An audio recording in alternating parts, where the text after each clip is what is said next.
ఇక తెలంగాణలో కమిషన్ల విచారణల పర్వం జోరుగా కొనసాగుతోంది. నిన్న మొన్నటి వరకు ఎన్నికల హడావుడితో సైలెంట్ అయిన కమిషన్ ఎంక్వైరీలు ఇప్పుడు దూకుడు పెంచాయి. తాజాగా తెలంగాణ విద్యుత్ కొనుగోలు అవకతవకలపై జస్టిస్ నరసింహారెడ్డి కమిషన్ విచారణ వేగవంతం చేసింది. మాజీ సీఎండీ ప్రభాకర్ రావు, ఐఏఎస్ అధికారి అరవింద్ కుమార్ జస్టిస్ నరసింహారెడ్డి కమిషన్ ముందు విచారణకు హాజరయ్యారు. దీంతో ఛత్తీస్గఢ్ విద్యుత్ కొనుగోలు ఒప్పందంతో పాటు భద్రాద్రి, యాదాద్రి పవర్ ప్రాజెక్టులపై నరసింహారెడ్డి కమిషన్ విచారించింది. ఇక మాజీ సీఎండీ ప్రభాకర్ రావును కమిషన్ విచారణకు పిలవటం, అరవింద్ కుమార్ ను ప్రశ్నించడం ప్రాధాన్యం సంతరించుకుంది. అంతేకాదు కాళేశ్వరం ప్రాజెక్టుపైన జస్టిస్ చంద్రఘోష్ కమిషన్ న్యాయ విచారణను ముమ్మరం చేసింది. కాళేశ్వరం ప్రాజెక్టులోని 3 ఆనకట్టలకు సంబంధించిన ఎగ్జిక్యూటివ్ ఇంజనీర్లు Tirupathirao, Yadagiri, Omkar Singh justice PC Ghosh commission ముందు హాజరు కావడంతో విచారించింది.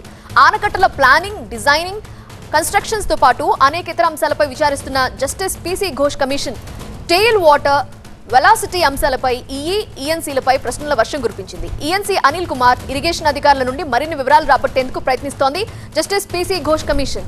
ఐవీఎఫ్ ఒక అధునాతన సంతానోత్పత్తి చికిత్స. అనేక దంపతులకు తల్లిదండ్రులు కావాలనే వారి కలను నెరవేర్చుకోవడానికి సహాయపడుతుంది. ఈ రోజే ఓఎస్ఎస్ ఫర్టిలిటీని సందర్శించండి.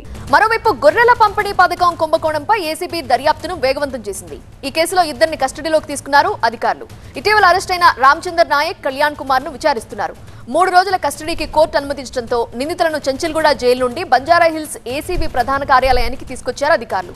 వీరిద్దరూ ఇచ్చే సమాచారం ఆధారంగా మరికొందరిని అరెస్ట్ చేసే అవకాశం ఉన్నట్టుగా తెలుస్తోంది.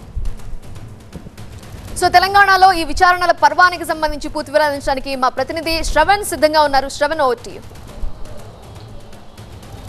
ఎన్నికల కోడ్ ముగిసిన తర్వాత పూర్తి స్థాయి పరిపాలన మీద దృష్టి సారించడం జరిగింది ప్రభుత్వం. ఇక ఎన్నికల కోడ్ ముందు నుంచే కూడా ఇటు కాళేశ్వరంలో జరిగిన అవకతవకలు కాయండొచ్చు, లేదంటే ఛత్తీస్గఢ్ విద్యుత్ కొనుగోలు అంశంలో అవకతవకలు జరిగాయని భావించిన ప్రభుత్వం న్యాయ విచారణకు 2 కమిషన్లను నియమించింది.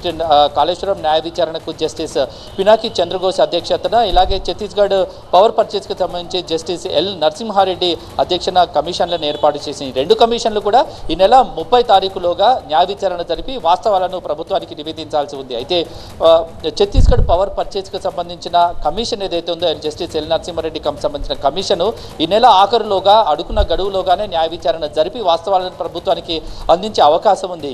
కానీ ఈ కాళేశ్వరంకి సంబంధించిన పినాకి చంద్రఘోష్ కమిషన్ మాత్రం ఈ నెల 30లోగా పూర్తి విచారణ చేసి నివేదిక సమర్పించడంలో కాస్త అనుమానాలు అయితే తలెత్తుతున్నాయి. అంటే విచారణ మరింత సమయం కావాలని జస్టిస్ పినాకి చంద్రఘోష్ భావిస్తున్నారు. ఎందుకంటే అసలు విషయాలను, వాస్తవాలను తెలుసుకోకుండా గడువు అయిపోతుందని తొందరపడి విచారణను పూర్తి చేసి నివేదికను సమర్పించలేము.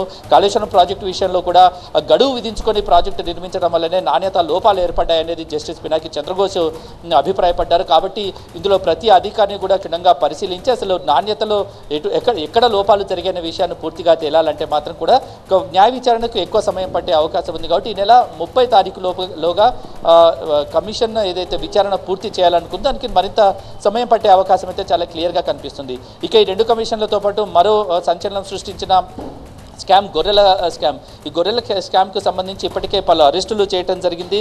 ఈ గొర్రెల పంపిణీ పథకంలో ఉన్న 2 అధికారులు, అంటే మాజీ మంత్రి తలసాని శ్రీనివాస్ యాదవ్, ఓఎస్డి కళ్యాణ్తో పాటుగా కూడా ఇంకొక అధికారిని కూడా పశుసంవర్ధక శాఖ ఎండి రామచందర్ నాయక్, వీళ్ళిద్దరిని కూడా అరెస్ట్ చేయడం జరిగింది. వారిని ఈరోజు ఉదయం 10 గంటలకు 3 రోజుల కస్టడీలోకి తీసుకున్నారు. అసలు స్కామ్ ఎలా జరిగింది, ఏ విషయం జరిగింది, ఎలా జరిగింది, నిధులు ఎక్కడి నుంచి ఎక్కడికి తరలించారు, రైతులకు డబ్బులు అందకుండా ఎవరికి చేతుల్లోకి వెళ్ళాయి, ఎటువంటి ఖాతాల్లోకి వెళ్ళాయి, ఇవన్నీ విషయాలు కూడా ఈ 3 రోజుల్లో పూర్తిగా సమాచారం సేకరించనున్నారు ఏసీబీ అధికారులు. ప్రస్తుత బంజారాహిల్స్ ఏసీపీ కార్యాలయంలో వీళ్ళిద్దరిని విచారిస్తున్నారు పోలీసులు. సో ఈ విధంగా చూసుకుంటే మొత్తం తెలంగాణలో ఇటు ఇరిగేషన్కి సంబంధించి, అటు విద్యుత్ కొనుగోలుకు సంబంధించి, గొర్రెల స్కామ్కు సంబంధించి, గత ప్రభుత్వ హయాంలో జరిగిన అవినీతికి సంబంధించి పూర్తి విచారణ జరిపేందుకు పలు కమిషన్లను అలాగే కమిటీలను వేసి విచారణ జరుపుతున్నారు. అవి అనుకున్న టైంలోగానే విచారణకు సంబంధించిన వాస్తవాలను ఒక నివేదిక రూపంలో ప్రభుత్వానికి సమర్పించిన తర్వాత దానిపైన ఎలాంటి న్యాయ విచారణ తీసుకోవాలనే విషయంలో, ఎటువంటి యాక్షన్స్ తీసుకోవాలనే విషయంలో ప్రభుత్వం నిర్ణయం తీసుకునే అవకాశం అయితే కనిపిస్తోంది. Right Shravan, thank you.